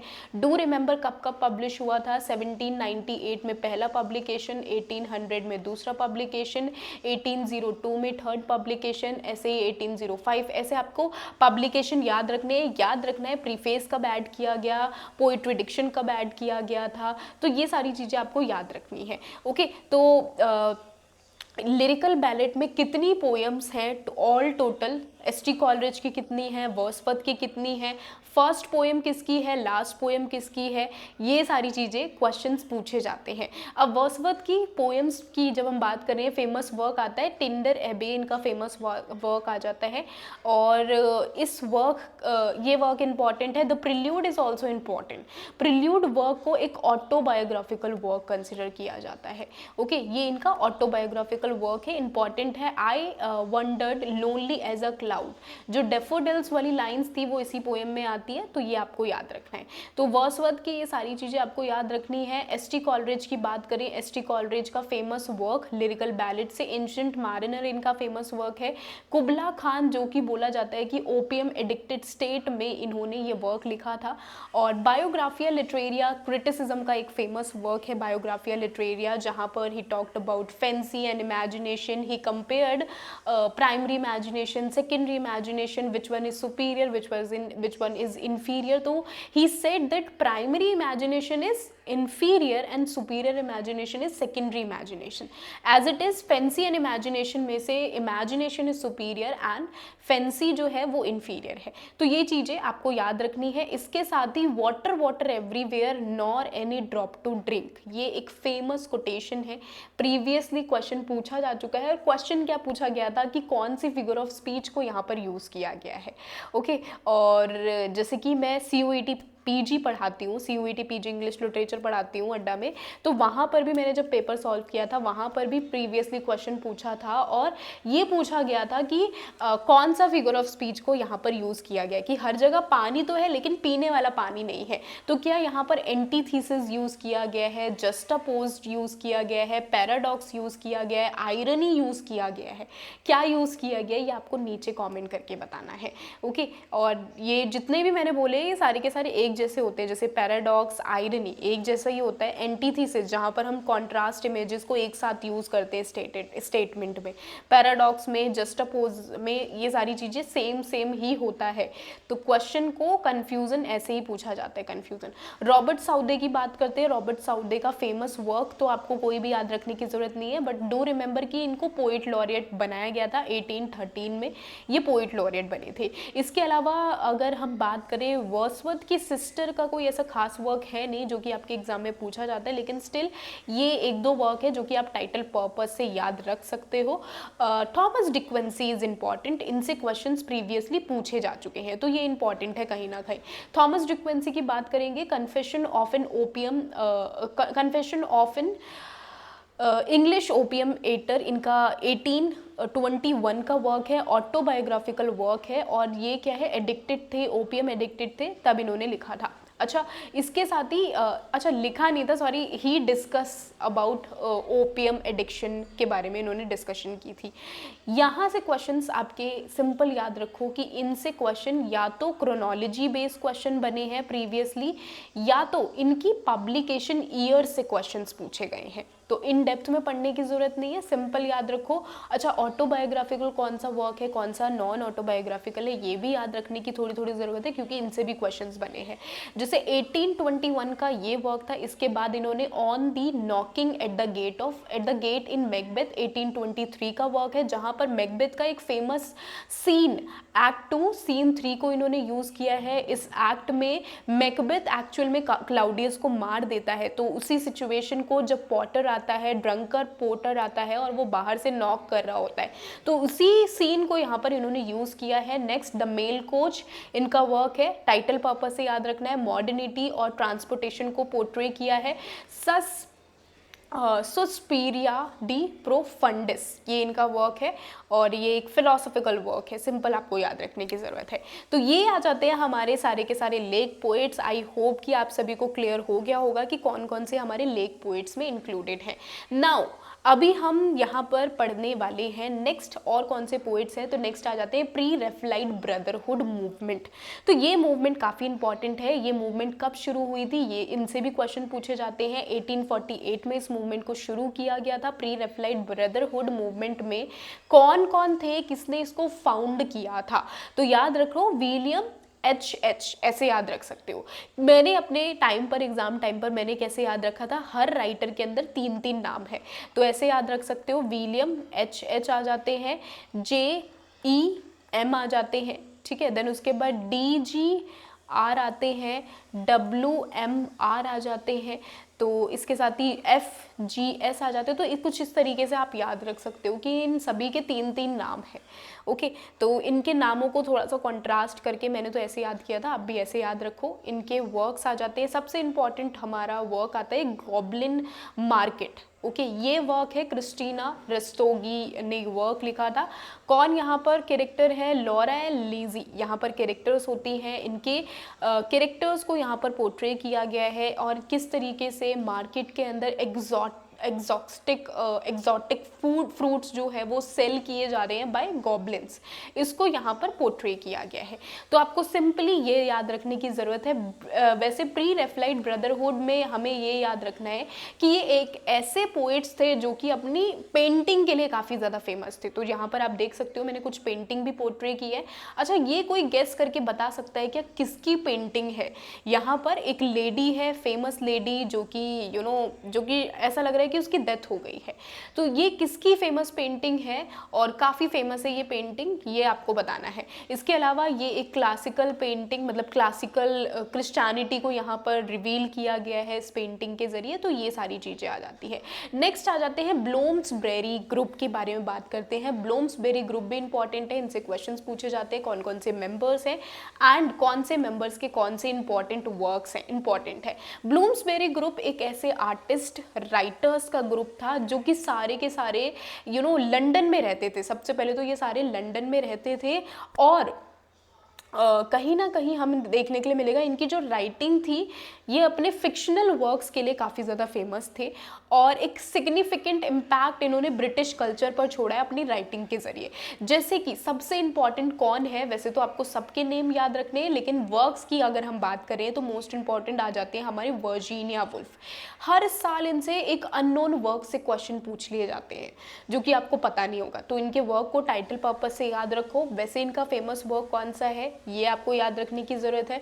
मिसेस डेलोवे के अलावा भी इनके बहुत सारे वर्क है। ऑरलैंडो एक ऐसा वर्क है, होमोसेक्सुअलिटी को पोर्ट्रे किया गया है। वीटा सेक्वेली वेस्ट के ऊपर इन्होंने लिखा है, और इसके अलावा इन्होंने to the lighthouse 3 parts में है, तो उसके 2 पार्ट्स कौन कौन से हैं सारी चीज़ें आपको याद होनी चाहिए, इंपॉर्टेंट है। इनके हस्बैंड का नेम था जो कि एक नॉन फिक्शनल राइटर थे, लिटिन स्क्रैची, जो कि एक बायोग्राफर थे। और इसके अलावा वर्जीनिया वुल्फ के ऊपर आपको फोकस करने की ज़रूरत है और E.M. फॉस्टर के ऊपर आपको फोकस करने की ज़रूरत है। सबसे important a passage to India इनका वर्क है। मोराइज भी इनका फेमस वर्क है, होमोसेक्सुअलिटी को पोर्ट्रे किया गया है, तो ये आ जाते हैं। ओके, तो ये दोनों हमारे इंपॉर्टेंट हैं और बाकी के आप सिर्फ और सिर्फ टाइटल पर्पज से याद रख सकते हो। नेक्स्ट आते हैं एंग्री यंग मैन ग्रुप। तो एंग्री यंग मैन ग्रुप आखिर ऐसे लोग थे, ऐसे ग्रुप था यहाँ पर जो सोसाइटी में जो भी चीज़ें हो रही हैं उनसे काफ़ी ज़्यादा पिस्ड ऑफ होकर ये अपने वर्क के अंदर उसी रियलिटी को पोर्ट्रे कर रहे थे। ओके, तो एंग्री यंग मैन ग्रुप में कौन कौन आ जाते हैं? इंपॉर्टेंट राइटर हैं ये, वर्ल्ड वॉर पोस्ट वॉर के बाद इन्होंने लिखना शुरू किया था और ये काफ़ी डिससेटिस्फाई थे और उसी डिससेटिस्फेक्शन को पॉलिटिकली, सोशली, कल्चरली उसी डिससेटिस्फेक्शन को अपने वर्क के अंदर पोर्ट्रे करे थे। जैसे कि एक फेमस वर्क है लुक बैक इन एंगर, तो ये हमारा एक फेमस वर्क है, एंग्री यंग मैन ग्रुप से बिलोंग करते हैं। कौन कौन वो आपको यहाँ पर मैं बता देती हूँ, सारे के सारे इंपॉर्टेंट है। ओके, इन सभी को आपको याद रखने की ज़रूरत है, all are important. Angry young man से भी आपका प्रीवियस ईयर क्वेश्चन पूछा गया है कि कौन यहाँ पर एंग्री यंग मैन ग्रुप से बिलोंग करता है, तो क्वेश्चन इनसे बने हैं। लुक बैक इन एंगर एक इंपॉर्टेंट वर्क है, इन डिटेल में आपको समरी पढ़ने की ज़रूरत है, काफ़ी इंपॉर्टेंट वर्क है। ओके, रियलिज्म की बात करते हैं हम। नेक्स्ट आता है हमारा रियलिज्म। रियलिज्म एक ऐसी मूवमेंट है जो कि 1920 सेंचुरी में रियलिज्म शुरू हुआ था और रियलिज्म का मतलब क्या है इसी टाइम पर हमें देखने के लिए मिलेगा, ये मॉडर्न मूवमेंट है। इसी टाइम पर नेचुरलिज्म, रियलिज्म, एक्सप्रेशनिज्म, अब्सर्डिटी और बहुत सारी अलग अलग टर्म्स थिएटर्स के अंदर आ रही थी। तो ये एक थ्रेटिकल मूवमेंट थी जो कि शुरू की गई थी, जहाँ पर वर्क के अंदर रियलिटी को पोर्ट्रे किया जाता था कि सोसाइटी की क्या सच्चाई है उसको पोर्ट्रे करना, दैट इज रियलिज्म। अब यहाँ पर हमारा फेमस वर्क आ जाता है मैडम बोवारी। मैडम बोवारी इनका फेमस वर्क है, किसका फेमस वर्क है? तो ये हमारे फ्रेंच राइटर हैं, ठीक है। तो अब यहाँ पर आपको क्या याद रखना है कि फ्रेंच राइटर हैं, ये अपने वर्क के अंदर ईमा बोवारी यहाँ पर मेन कैरेक्टर है। क्वेश्चन आपका प्रीवियसली पूछा गया है कि मैडम बोवारी में जो मेन कैरेक्टर है वो आखिर है कौन? तो ईमा बोवारी एक पर्सन है जो कि अपनी लाइफ से डिससेटिस्फाई है, तो उन्हीं की ही लाइफ को, उन्हीं के ही अल्टीमेट डाउनफॉल को यहाँ पर अपने वर्क के अंदर पोर्ट्रे किया गया है। मैडम बोवारी एक फेमस वर्क है, फ्रेंच लिटरेचर का फेमस वर्क है, तो आपको याद रखना है, ठीक है। गस्तेव का फेमस वर्क है। नेक्स्ट आ जाते हैं हम Anna Karenina. Anna Karenina is a famous work, Leo Tolstoy का फेमस वर्क है, रियलिज्म को पोर्ट्रे करता है। एंड अगेन ये हमारा रशियन लिटरेचर का फेमस वर्क है, जहाँ पर एना करीना की जो लाइफ है उसकी लाइफ में कितनी ज़्यादा कन्फ्यूज़न है। पहले वो अपने हस्बैंड के साथ है, लवर के पास चली जाती है, लवर से दोबारा हस्बैंड के पास आ जाती है, तो एक डिससेटिस्फेक्शन भी दिखेगी, कन्फ्यूजन भी दिखेगी, एक सोशल प्रेशर भी देखने के लिए मिलेगा इस वर्क के अंदर। तो ये एक रियलिस्ट वर्क है, इंपॉर्टेंट वर्क है, जहां पर एरिस्टोक्रेट लाइफ को यहां पर पोर्ट्रे किया गया है। नेक्स्ट काफी इंपॉर्टेंट वर्क आता है हमारा the cherry orchard by Anton Chekhov. 1904 का एक ऐसा वर्क है जहां पर एरिस्टोक्रेट क्लास की रियलिटी को पोर्ट्रे किया गया है। एक ऐसा घर जहां पर सब कुछ टूट रहा है, ओके, सब कुछ टूट रहा है इस घर में, और देन उसके बाद हमें देखने के लिए मिलेगा किसी को कोई फर्क नहीं पड़ता, बट यहाँ पर एक ऐसा पर्सन है जिसको फर्क पड़ता है और घर के टूटने की वजह से उस पर्सन की डेथ हो जाती है ना। उस पर्सन का नेम क्या है ये आपको नीचे कमेंट करके बताना है, इंपॉर्टेंट है। ओके, यहाँ पर जिस पर्सन की डेथ होती है उसका नेम आपको नीचे कमेंट करके बताना है। ओके, हाँ, इसके अलावा अ डॉल्स हाउस भी हमारा फेमस वर्क है by Henrik Ibsen. And Henrik Ibsen ने अ डॉल्स हाउस के अंदर पोर्ट्रे किया है सोशल रियलिटी को, कि एक वुमेन की क्या कंडीशन है, वुमेन को किस तरीके से रखा जाता है सोसाइटी के अंदर, उस चीज़ को यहाँ पर इन्होंने अपने वर्क के अंदर पोर्ट्रे किया गया था। रियल लाइफ इश्यूज़ को इन्होंने अपने वर्क के अंदर पोर्ट्रे किए, प्रॉब्लम्स को पोर्ट्रे की जो कि फेस करनी पड़ती है एक वुमेन को। तो ये काफ़ी फेमस वर्क है। नोरा हेल्मर की स्टोरी यहाँ पर पोर्ट्रे की गई है, मेन कैरेक्टर हमारे यहाँ पर है, जेंडर रोल्स को यहाँ पर पोर्ट्रे किया गया है, इंपॉर्टेंट वर्क है। इस वर्क को तो खैर आपको खुद से पढ़ना चाहिए, इंपॉर्टेंट वर्क है। ओके, अच्छा, आई होप कि आपको अभी तक सो फार हमने जो भी चीज़ें हमने डिस्कस किया, आई होप कि आप सभी को क्लियर हो गया होगा, किसी को कोई डाउट नहीं होगा। एंड ये जो पूरा PDF है ये भी आपको मिल जाएगा अगर मुझे यहाँ पर अगर हम टारगेट बनाकर चलते हैं कि अगर 100+ लाइक्स मुझे मिलते हैं और नीचे कमेंट करते हो आप 50+ कमेंट, ठीक है, बहुत ही कम है, 100+ लाइक मिलेंगे, 50+ कमेंट अगर आप कर देते हो नीचे, तो ये PDF, पूरा PDF मैं अपने टेलीग्राम चैनल पर आप सभी को प्रोवाइड करूँगी। ओके, तो आप सभी को फटाफट से नीचे लाइक कर देना है और कमेंट ज़रूर छोड़ देना कि आपको मेरी तरफ से ये एफर्ट्स कैसे लग रहे हैं, because I want to know यार कि क्या जो इतनी मेहनत कर रही हूँ मैं ये वेस्ट तो नहीं है, आप लोगों के लिए हेल्पफुल है, बेनिफिशियल है या नहीं है। नेक्स्ट एक और काफ़ी फेमस आ जाता है मूवमेंट जिसे हम कहते हैं शॉर्टलिस्ट आर्ट। शॉर्टलिस्ट आर्ट जिसको देखकर मेरा खुद दिमाग घूम जाता है कि ये कैसा आर्ट है, बट ये आर्ट हमें ये बताता है कि anything can be an art, लेकिन इस मीनिंगलेस आर्ट के अंदर ही मीनिंग छुपी हुई होती है। इस मीनिंगलेस आर्ट में मीनिंग छुपी हुई है, जैसे कि यहाँ पर आप देख सकते हो कि एक पर्सन है जो कि खड़ा हुआ है और एक मीनिंग है कि यहाँ पर किस तरीके से क्लाउड का यूज़ किया गया है, यहाँ पर टेबल का, और आप देख सकते हो स्पून का यूज़ किया गया है, स्पून को एक स्टिक के ज़रिए खड़ा किया गया है, एक चूहा यहाँ पर नाच रहा है, हाथी हवा में उड़ रहा है जिसके बड़े बड़े पैर हैं। ओके, यहाँ पर पर्सन है जिसका आधा शरीर क्या हो गया है, कुछ खाने सा हो गया है, पता नहीं। तो ये आप देख सकते हो कि शॉर्टलिस्ट आर्ट ऐसे ही आर्ट होते थे जहाँ पर मीनिंगलेस होते थे लेकिन उनके अंदर कुछ एक इन डेप्थ मीनिंग होती थी। अब इनमें क्या इन डेप्थ मीनिंग है ये मुझे तो बिल्कुल नहीं समझ में आ रहा, लेकिन इनको समझने के लिए थोड़ा सा इन डिटेल में सर्च करना पड़ता है, पढ़ना पड़ता है। तो आप बताना मुझे कि क्या लग रहा है आपको कि यहाँ पर क्या मीनिंग, क्या पोर्ट्रे करने की कोशिश की गई है। नेक्स्ट आ जाते हैं हम एपिक थिएटर की बात करते हैं। Epic theatre is also important. Epic theatre एक ऐसा थिएटिकल मूवमेंट था जो कि आपको याद रखना है किसने स्टार्ट किया था। तो बर्टोल्ट ब्रेcht ने इस मूवमेंट को स्टार्ट किया था, जो कि एक जर्मन प्ले राइटर थे। ये एक थ्रेटिकल मूवमेंट था 20वीं सेंचुरी में। स्टार्ट करने का रीज़न ये था कि जो ऑडियंस है, जो पहले जो क्लासिकल मॉडल था, क्लासिकल मॉडल ऑफ थिएटर्स को पूरी तरीके से रिजेक्ट करता है और मॉडर्निटी में आगे बढ़ता है। क्लासिकल मॉडल ऑफ थिएटर में बेसिकली किसके ऊपर एम्फोसाइज किया जाता था, कथारसिस के ऊपर। जैसे कि आप सभी को पता है कि कथारसिस इवोक होना चाहिए और इमोशनल करना है हमें ऑडियंस को, इमोशनल एंड पिटी का भाव आना चाहिए।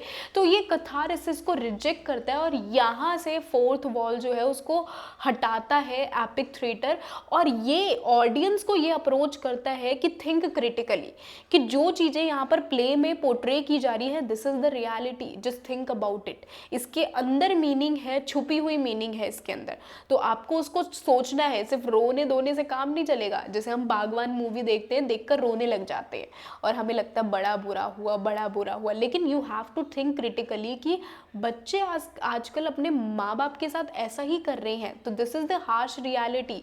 तो आपको उन रियलिटी के ऊपर सोचने की ज़रूरत है, रेदर देन कि हैं आंसू बहाने से अच्छा। ओके, तो ये आ जाते हैं। इसके अलावा एपिक थिएटर में कौन कौन आ जाते हैं, हमारे वर्क कौन से हैं। मदर करेज इनका फेमस वर्क है, बर्टोल्ट ब्रेcht का वर्क है mother courage and her child, जहाँ पर हम देखेंगे एक मदर है जिनके बच्चों की डेथ हो गई, लेकिन स्टिल वो आर्मी को सर्व कर रही है। तो मदर करेज एक फेमस वर्क है। एक सॉन्ग गाते गाते वो आर्मी को क्या सर्व कर रही होती है, तो वो सॉन्ग से रिगार्डिंग आपके क्वेश्चंस पूछे जा चुके हैं, तो ये आपको पढ़ना है। द गुड पर्सन ऑफ सेजुआ 1943 का वर्क है। ये मैंने अपने ग्रेजुएशन में हमने खुद परफॉर्म किया था। काफ़ी फेमस, काफ़ी अच्छा वर्क है गुड पर्सन ऑफ सेजुआ। और यहाँ पर कैरेक्टर होते हैं शेंटी, श्वीटा कैरेक्टर होते हैं। यहाँ पर हमें देखने के लिए मिलेगा गॉड लाइक प्रेजेंस, गॉड की प्रेजेंस यहाँ पर आती है, जो कि होरास के एक टर्म को, काफ़ी फेमस टर्म को यहाँ पर सच कर देती है। तो कौन सी टर्म है जहाँ पर हमें देखने के लिए मिलेगा सारी जो चीज़ें होती हैं, प्रॉब्लम्स होती हैं, वो रिजॉल्व हो जाती है, गॉड लाइक प्रेजेंट आती है, गॉड आते हैं या तो उनकी जैसी प्रेजेंट आएगी और वो सारी प्रॉब्लम्स को झटके में सॉल्व कर देंगे। तो यहाँ पर हमें देखने के लिए मिलेगा कि एग्जैक्टली वही होता है। श्वेता के पास सेंटी के पास क्या आते हैं, गॉड आते हैं, उसको कुछ पैसे देकर जाते हैं एंड देन उसकी प्रॉब्लम सॉल्व हो जाती है। एंड वही जो शेंटी है वो डिस्गाइज होकर स्वीटा के रूप में वो रहती है।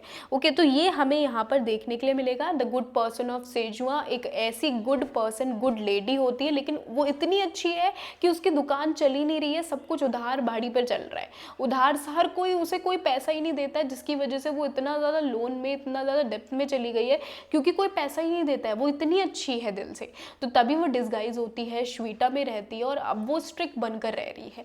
तो गुड पर्सन ऑफ सेजुआ जो कि रियलिटी को पोर्ट्रे कर रहा है कि आजकल की सोसाइटी में अच्छा भी, इतना ज़्यादा अच्छा होना भी बुरा है। तो ये चीज़ आ जाती है। इसके अलावा नेक्स्ट आता है हमारा kitchen sink drama. Now kitchen sink drama से भी आपके प्रीवियसली क्वेश्चंस पूछे जा चुके हैं, इंपॉर्टेंट है। सिंपल याद रखो, किचन सिंक ड्रामा एक ऐसा ड्रामा होता था जो कि पूरे ड्रामा के अंदर एक ही स्टेज होता था और वो स्टेज आप देख सकते हो यहाँ पर जो मैंने पीछे बैकग्राउंड पुट किया है, आप देख सकते हो कि किचन में ही आपको पूरी सेटिंग, ड्राइंग रूम में ही पूरी सेटिंग देखने के लिए मिलेगी। तो this is called kitchen sink drama.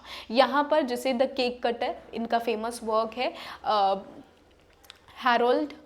Harold Pinter का फेमस वर्क है केक कटर, और इनका द बर्थडे पार्टी भी फेमस वर्क है जहाँ पर इन्होंने कॉमेडी ऑफ मिनिक की बात की है और इसी टर्म के लिए काफ़ी फेमस है।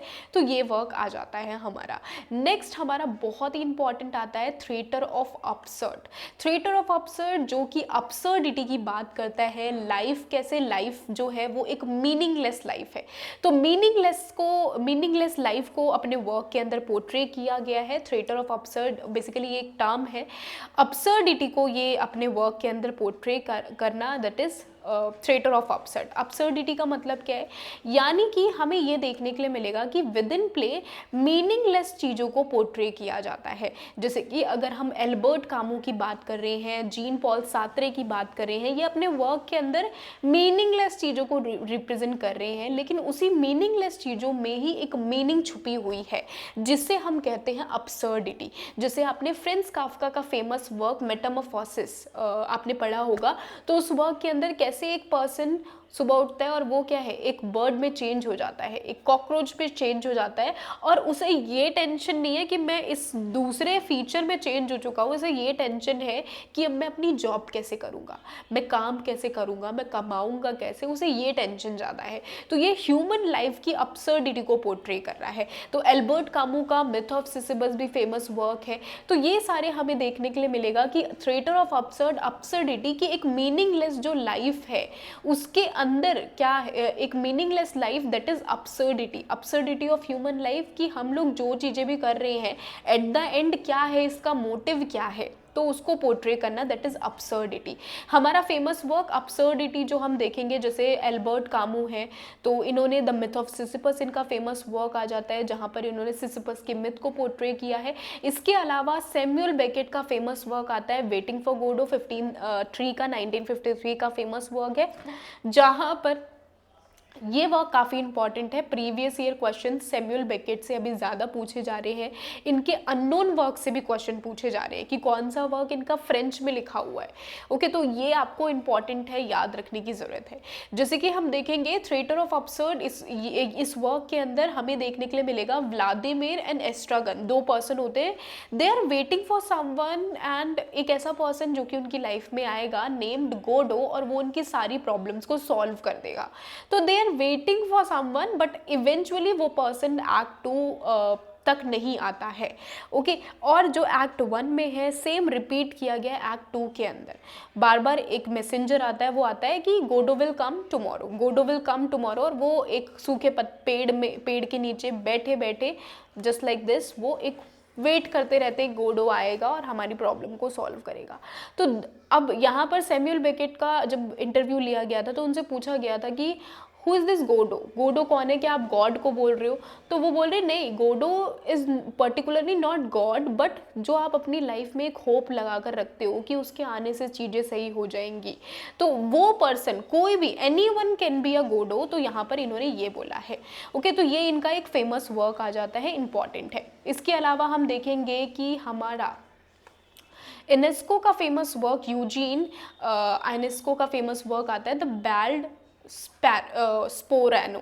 स्पोरानो इनका फेमस वर्क आता है, और इन्होंने एक रेनेसोरसिस भी इन्होंने फेमस वर्क लिखा है। रेनेसोरसिस वर्क के अंदर होता क्या है, सबकी सींग आ जाती है, और वो सींग आती क्यों है, ये एक अब्सर्डिटी को पोर्ट्रे करता है। ओके, नेक्स्ट हमारा ये एक famous work theatre of absurd के अंदर आता है, और यहाँ से क्वेश्चंस अभी रिसेंटली बने हैं, तो ये वर्क आपको याद रखना है। ये हैमलेट वर्क के अंदर हमें दो कैरेक्टर, दो विलन के कैरेक्टर होते हैं जो कि हैमलेट को मारना चाहते होते हैं, लेकिन वो मार नहीं पाते हैं। हैमलेट जो है बच जाता है इन दोनों कैरेक्टर्स से। तो इन्हीं दोनों कैरेक्टर्स की जो डेथ है उसके रिगार्डिंग ये प्ले है, इंपॉर्टेंट है। टॉम स्टॉपवुड का फेमस वर्क है, फेमस नोवेल है, तो ये आपको यहाँ पर याद रखना है। ओके, नेक्स्ट हम बात करते हैं, इसी के साथ ही हमारा जो सारी चीज़ें हैं वो क्लियर होती हैं, लेकिन एक छोटी सी चीज़ हमारी रहती है, that is Harlem Renaissance. Harlem Renaissance जहाँ पर हमें देखने के लिए मिलेगा, हार्लेम रेनेसा की शुरुआत कहाँ पर हुई थी, अफ्रो अमेरिकन लिटरेचर में इसकी शुरुआत हुई थी। और ये जो रेनेसा है ये बोलता है दैट ब्लैक पीपल जो हैं उनको भी इक्वलिटी की नीड है। ओके, तो अफ्रो अमेरिकन लिटरेचर के अंदर, यानी कि अमेरिका के अंदर जो अफ्रीकन्स रह रहे थे, अमेरिका के अंदर जो अफ्रीकन्स थे, और ये अफ्रीकन्स इक्वलिटी की डिमांड कर रहे थे। क्या हो गया, हम ब्लैक हैं लेकिन स्टिल जो अमेरिका है वो हमसे भी बिलोंग करता है। ओके, तो ये हमें यहाँ पर हार्लेम रेनेसा एक मूवमेंट आई थी। यहाँ पर कौन कौन आ जाते हैं, ज़रा ये बात कर लेते हैं। लंगस्टन ह्यूजेस, इनके फेमस वर्क आते हैं the Negro speaks of river, और आई टू कैन सिंग अमरीका, ये इनका फेमस वर्क है। आई टू, ये इन्होंने वॉल्ट वाइटमैन को रिप्लाई दिया था इन्होंने, ठीक है। वॉल्ट वाइटमैन एक अमेरिकन पोएट है, आई हेयर अमरीका सिंगिंग, ठीक है। He wrote a very famous poem I hear America singing. Okay, तो इन्होंने जब ये फेमस वर्क लिखा आई हेयर अमरीका सिंगिंग, इसका रिप्लाई करते हुए इन्होंने बोला कि आई टू कैन सिंग अमरीका, कि तुम अगर अमेरिकन हो, तुम हेयर कर रहे हो, तो आई टू कैन सिंग अमरीका, जो कि एक पार्ट है हार्लेम रेनेसा का ग्रेट वर्क का। इसके अलावा अदर राइटर्स आपको नाम याद रखते हैं, कौन कौन आ जाते हैं, जैसे कि हमारा जोरा निल, इनसे क्वेश्चन आपका प्रीवियसली पूछा जा चुका है। इनकी फेमस नोवेल आ जाती है their eyes were watching God, ये क्वेश्चन आपका रिसेंटली पूछा गया है, तो इम्पॉर्टेंट है। इसके अलावा हमारे लास्ट आ जाते हैं मैक्स पॉन्डी ग्रुप। प्रीवियसली बहुत बार क्वेश्चन पूछे जा चुके हैं, कई बार ऑक्सफोर्ड ग्रुप के नाम से पूछे जा चुके हैं, ऑर्डन ग्रुप्स के नाम से पूछे जा चुके हैं। मैक्स पॉन्डी काफ़ी फेमस है। तो ये group of writer, group of poets थे, जो कि ये टर्म किसने क्वाइन की थी, रॉय कैम बेल ने इस टर्म को क्वाइन किया था, इंपॉर्टेंट है। और यहाँ पर आपको सिंपली क्या याद रखना है, देखो मैक कहाँ पर, लुइस मैकनीस का मैक लिया गया है, स्टेफन स्पेंडर का एसपी लिया गया है, डब्ल्यू.एच. ऑर्डन का ए ओ लिया गया है, एंड सिसिल डे लुइस का डे लिया गया है। तो ये मैक्स पॉन्डी पूरा प्रॉपर बन जाता है। आई होप कि आपको ये जितने भी हमने मूवमेंट्स यहाँ पर डिस्कस किए हैं, आई होप कि सभी को क्लियर हो गया होगा, किसी को कोई डाउट नहीं होगा। नाउ अभी एक और इम्पॉर्टेंट अनाउंसमेंट मैं आपको यहाँ पर कर देती हूँ कि इफ़ यू आर समवन, सबसे पहले तो देखो आपके लिए ये एफर्ट्स पुट किए हैं मैंने, तो लाइक तो ज़रूर बनता है। तो नीचे अगर आप 100+ लाइक करोगे तो आपको ये PDF मिल जाएगी मेरी टेलीग्राम चैनल पर। 100+ लाइक पर ही मिलेगी, 100+ लाइक होंगे तभी ही आपको मिलेगा। तो मेक श्योर कि आप सभी स्टूडेंट्स इस क्लास को लाइक ज़रूर करें। नीचे कमेंट करके ज़रूर बताना है, 50+ कमेंट होने चाहिए।